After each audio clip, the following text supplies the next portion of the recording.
Relatos de horror para una noche de lluvia. Libro escrito por Juan Antonio Amezcua. Introducción. A lo largo de estos años que me he dedicado a la investigación seria de fenómenos paranormales, he conocido algunas historias que en verdad me han sorprendido y causado miedo. Es inexplicable por qué si sentimos horror con estos hechos sobrenaturales, queremos conocer otros que sean más espeluznantes, aunque después no podamos dormir o nos invada el temor cuando nos quedamos solos en casa. El interés, la curiosidad o bien el morbo que generan los fantasmas se debe a que las personas buscan en esto la respuesta definitiva de si existe la vida después de la muerte. Se tiene la creencia que los espectros son aquellos seres que alguna vez habitaron este mundo, pero que por alguna razón no lograron trascender a otro plano existencial, en un lugar conocido como el cielo, y se quedaron penando en este mundo. Cuando escuchamos, aquí se aparece una niña que perdió la vida hace años, nos preguntamos por qué después de tanto tiempo no ha logrado descansar en paz. ¿Qué es lo que necesita para trascender? Algunos opinarán que debe realizarse una misa en su nombre, o bien un novenario. Quizá esto funcione, o tal vez no, porque en algunos casos esto no es suficiente. Tampoco es una regla universal que el lugar donde fallece alguna persona se aparezca tiempo después. De lo contrario, estaríamos infestados de fantasmas. Por esta razón, hablar de fantasmas es un misterio, pues aún no hay una respuesta satisfactoria. Algunos casos guardan cierta semejanza, pero no existen dos idénticos, por la sencilla razón de que fueron diferentes los protagonistas, así como el desenlace de la historia.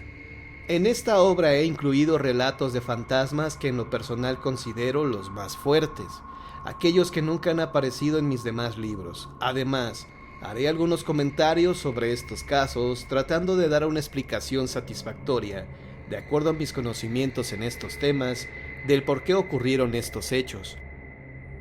Espero que este trabajo sea de su agrado y que las historias que lean aquí se queden grabadas en su mente. Las historias tenebrosas de Atizapán de Zaragoza. La Llorona. Iniciaré este libro hablando precisamente de aquellas historias que escuché cuando era niño al llegar a vivir a Atizapán de Zaragoza, en el Estado de México. De esto hace más de 30 años. A pesar de que es un recuerdo muy lejano, tenía yo 4 años de edad. Aún lo tengo presente. No puedo decir que como si fuera ayer, pero sí tengo algunas imágenes de aquella tarde que llegamos a nuestro nuevo hogar a bordo del camión de mudanzas. Al poco tiempo de estar aquí hicimos amistad con los vecinos, los cuales nos recibieron con gusto, pues en aquella época, principios de los años 80, en esta colonia había pocas casas. Llegamos cuando las calles aún no estaban pavimentadas. Tampoco había alumbrado público. Por tal motivo, cuando caía la noche, la gente ya no salía, y no por temor a la delincuencia. Antes podías andar a altas horas de la noche sin temor a que te asaltaran, sino por las historias que se contaban sobre la Llorona. Así es, la mujer que ahogó a sus hijos en un arrebato de coraje al enterarse de la traición de su marido. En Atizapán hay varios ríos, los cuales se conectan entre sí. A una cuadra de distancia de mi casa pasa un río que en los años 80 no estaba bardeado. En los días de lluvia incrementaba su corriente, pero no representaba ningún peligro, pues no era profundo. En ese río una noche vi pasar a la Llorona, nos contó una vecina cuando estábamos cerca de este jugando. Ella fue de las primeras en llegar a esta colonia. Construyó su casa de acuerdo a sus posibilidades. Primero levantó unos cuartos y después otro conforme fue teniendo. El baño lo tenía fuera de su casa y este tenía paredes de asbesto. Una madrugada, ella se despertó con la necesidad de ir al baño. Mientras estaba sentada en la taza, escuchó un desgarrador lamento. No escuché el "ay mis hijos", como dice la gente. Solo era un lamento horrible.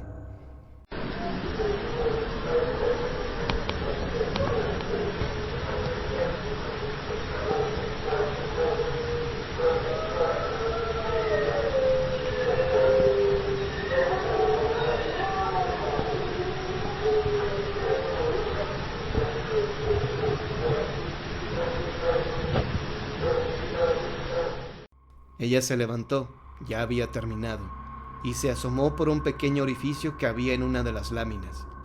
Fue entonces cuando vio pasar un bulto blanco flotando sobre el río. Inmediatamente corrió hacia su dormitorio y se encerró a piedra y lodo. Este es uno de los muchos casos que tengo registrados de la Llorona en Atizapán de Zaragoza. Otras experiencias las he narrado en el libro Relatos Espectrales. Incluso el último reporte se dio apenas en este año 2020. Un joven me comentó que en el patio de su casa se había escuchado el lamento de la Llorona. Pero el primer reporte sobre este espectro, o al menos el más antiguo del cual tengo conocimiento, data aproximadamente de 60 años. Don Pablito, que en paz descanse, tenía alrededor de 70 años de edad cuando nos contó que su hermano mayor, Heriberto, tuvo la suerte de toparse con la Llorona cuando era joven. Eran alrededor de las 12 de la noche. Heriberto regresaba de ver a su novia. A esa hora ya no había nadie en la calle, así que caminaba despacio con dirección a la casa de sus padres. Era joven, tendría alrededor de 20 años y comenzaba a saborear las dulces mieles del amor. En aquellos años no había alumbrado público, pero él veía muy bien el camino porque el cielo estaba despejado y había una preciosa luna llena. Debía atravesar una avenida larga de al menos 1 kilómetro para llegar a su casa. A esa hora solo se escuchaba cómo corría con fuerza el río, pues unas horas antes había llovido. Más adelante, y dudando un poco de lo que veía, se dio cuenta que estaba parada una mujer vestida de blanco a la orilla del río. No se le veía el rostro, porque estaba de espaldas. Heriberto se sorprendió que a esa hora estuviera una mujer sola, y queriendo verse caballeroso, se acercó a ella y le preguntó: «Ay, señorita, ¿qué hace usted aquí tan solita?». Pero no recibió respuesta.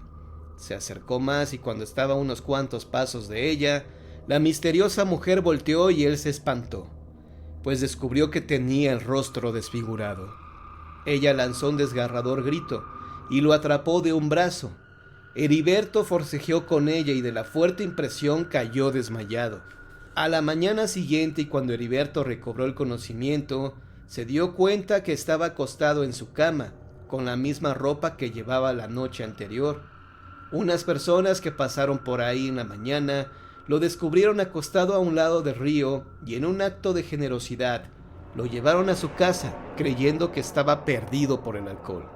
Su padre lo regañó severamente, le dijo que no le permitiría llevar ese estilo de vida, pero el chico se defendió diciendo que se había desmayado por el susto que le dio toparse con la Llorona. No le creyeron, pero él aprendió su lección. Algo similar vivió Gonzalo a principios de los años 80 en un campo cercano al sitio donde Heriberto tuvo su encuentro con la Llorona. Era viernes, alrededor de las 11 de la noche. Gonzalo había tomado unas cervezas en una cantina después de una ardua semana de trabajo. Se dirigía hacia su hogar. A la distancia vio que caminaba una mujer a paso lento. Traía un vestido blanco entallado a su cuerpo. Tenía el cabello largo, oscuro, pero no se le veía el rostro, pues estaba de espaldas. Gonzalo no lo pensó 2 veces y comenzó a seguirla, diciéndole algunas vulgaridades. «¡Ay, pero a dónde vas, chiquita! ¡Ey, ey! ¡Te estoy hablando! ¡Hazme caso!». La mujer no reaccionó a las palabras de Gonzalo y siguió caminando. El hombre, en un arranque de coraje al sentirse ignorado, tomó del brazo a la chica y la volteó hacia él. Fue cuando descubrió que ella tenía la cabeza de caballo. De la impresión, Gonzalo cayó al suelo aterrado.